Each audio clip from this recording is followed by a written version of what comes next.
What was once a company started to connect friends across the campus, Facebook has blossomed into a media marketing machine that connects friends and family across the world. The site is an integral part of keeping in touch with old friends and bringing new acquaintances into a closer friendship. Sharing personal experiences and special moments with all of the people that were invited to Facebook friendship in the world can feel extremely rewarding. At what cost is this reward? The site is free to join and browse, so at first glance it seems as though the cost is zero. This notion, however, is totally false. Users' mental health and emotions can be deeply affected by posts that have a pattern of narcissistic ideations that portray better versions of the users that may not equate to real life emotions and experiences. Not only that, personal information such as answering the site's first question, "What's on your mind?" along with friendships, location data, relationship status, education, and work history are extremely valuable tools in order to target and sell unsolicited goods and services to users. Logging into Facebook means just that, logging an extraordinary amount of information into their servers that can then be analyzed by an enormous number of entities in order to do with as they please. The extent to which researchers analyze Facebook users' response to advertising is extensive. While only seeing advertisements and posts that the user would be interested in and not feel intruded by is a great technological feat. While only seeing advertisements and posts that the user would be interested in and not feel intruded by is a great technological feat. It can have though it can have severe public health and safety implications. More effective marketing of energy-dense, nutrient-poor food choices may exacerbate the United States' already overwhelming obesity epidemic. Children can be targeted by deceptive advertisements that promote poor health choices before they can comprehend the deception. Facebook has become a powerhouse of industry, going to the extreme to collect and analyze users' personal information that enables corporations to access data that can provide success never possible before. But it may be at the cost of public health and privacy. In society, the polite way to answer the common question, "How are you?" is often, "I am good, and you?" So often is the case of Facebook. Emily Kramer et al. Writes in the article Social Comparison on Facebook: Motivation, Effective Consequences, Self-Esteem, and Facebook Fatigue. On Facebook, users can craft messages in the form of status updates or comments considered optimal for self-presentation.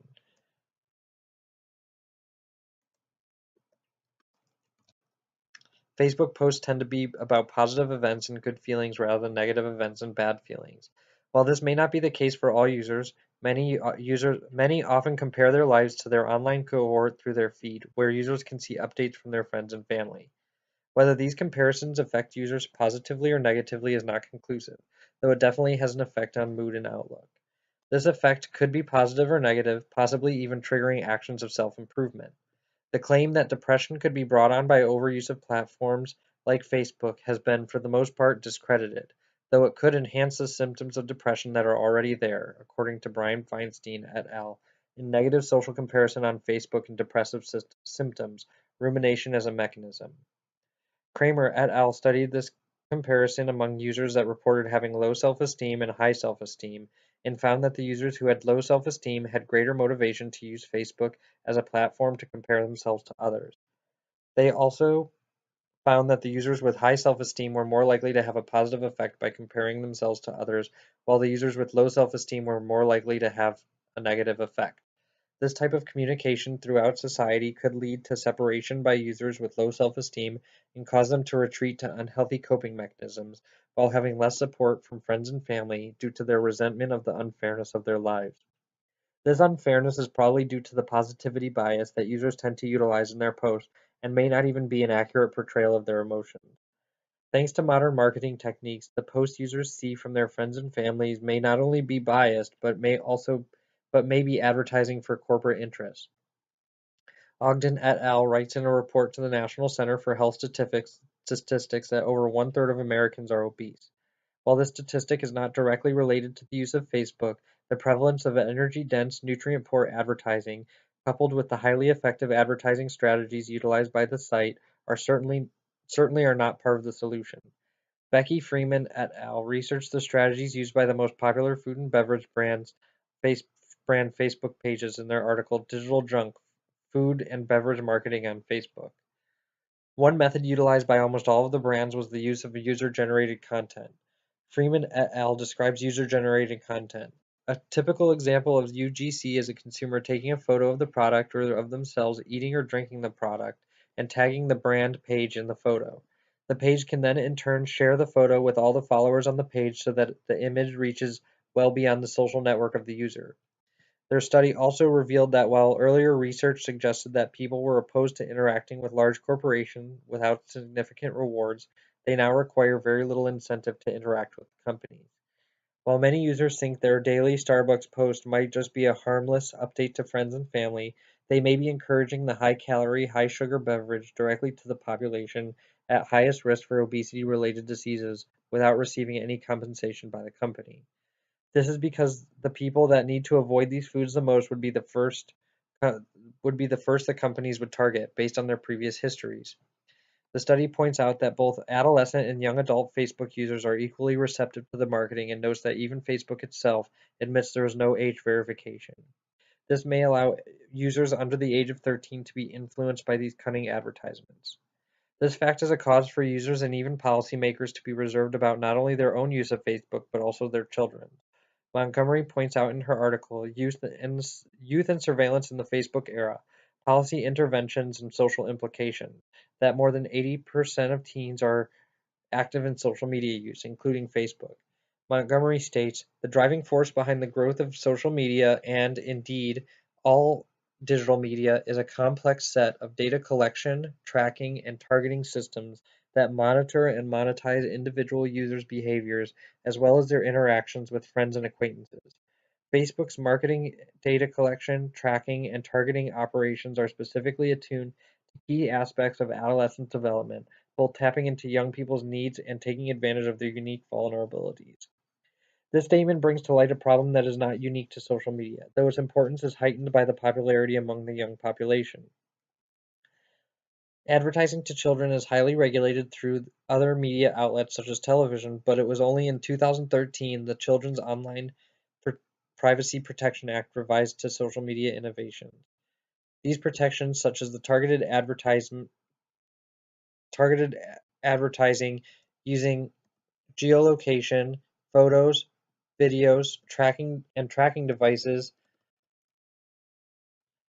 known as persistent identifiers that track online behavior and movements, do not apply to teens and adults, which is a major reason Facebook does not allow children under 13 years old. She then states that there is evidence She then states that there is evidence that over 5 million users of Facebook are under the age of 13 and lied about their age. This age group are particularly vulnerable to peer influence and targeted marketing campaigns, which could contribute to impulsive and unhealthy behaviors, especially related to diet and nutrition choices. It is not just the content of the advertisement that is meticulously constructed for users' consumption, but also the ad placement and the use of users' personal information within the commercial. Van den Broek et al. Writes in the article a factorial survey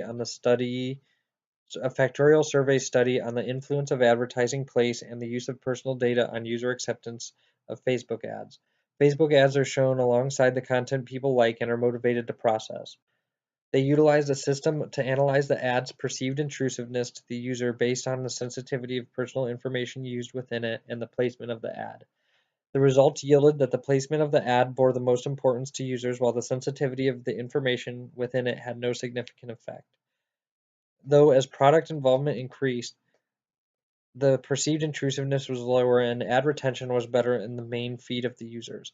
They also showed that when users were less involved with the product, placing the ad on the side of the feed was better, as to not hinder the browsing experience.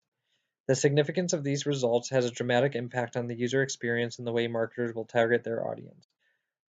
Users may find less appealing content on the side of their feed and find things that they have browsed for in the past directly in their feed.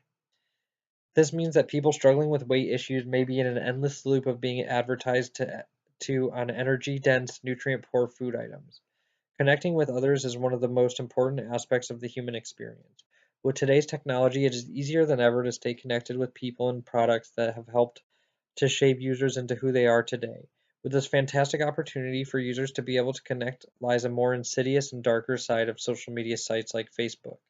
luring in as many users as possible and asking them for their most intimate details in order to analyze the habits, family ties, friendships, emotions, work history, location, and more, so that way companies and organizations can purchase advertisements. The advertisements target users to an incredible accuracy and utilize data collection practices deemed illegal to be used on children under the age of 13. The absence of age verification makes it easy to bypass this barrier and allow children to be manipulated into purchasing products that encourage unhealthy habits that will continue into adulthood.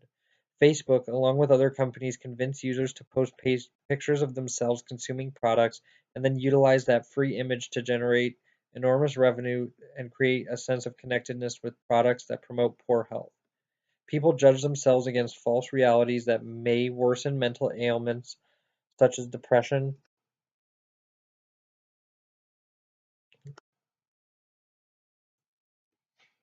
People judge themselves against false realities that may worsen mental ailments such as depression and are simultaneously targeted by energy dense, nutrient poor food companies to consume more of these unhealthy foods. While not directly related, this fact cannot be helping to solve the obesity epidemic that the United States faces today. These targeted ads are studied vigorously, not just on their content, but on user acceptance based on the placement of the ads as well. The targeted advertising feature that is utilized on Facebook has implications beyond that of selling a hamburger, but may be contributing to mental and physical health issues beyond the digital realm. This is cause for concern as the amount of people who use Facebook is incredible. Divulging even the most trivial of personal information could cause users to be the target of an ad campaign with a goal to make users sick and sad. This incredibly effective feature could be utilized to help combat the epidemic should financial motives be aligned with the motives of public health. By finding a way to make being healthy and happy more profitable to businesses than being sad and sick, the data collection and ad targeting features of Facebook could be used to track and target sick or unhealthy users to make better choices. Imagine a drug user who is targeted with ads on the benefits of getting clean, or an obese person being hit with ads on health food recipes and tips for on the go healthy snacks. In this moment, that is not the case, and using social media may be costing users their health and happiness just to stay connected with their friends and family.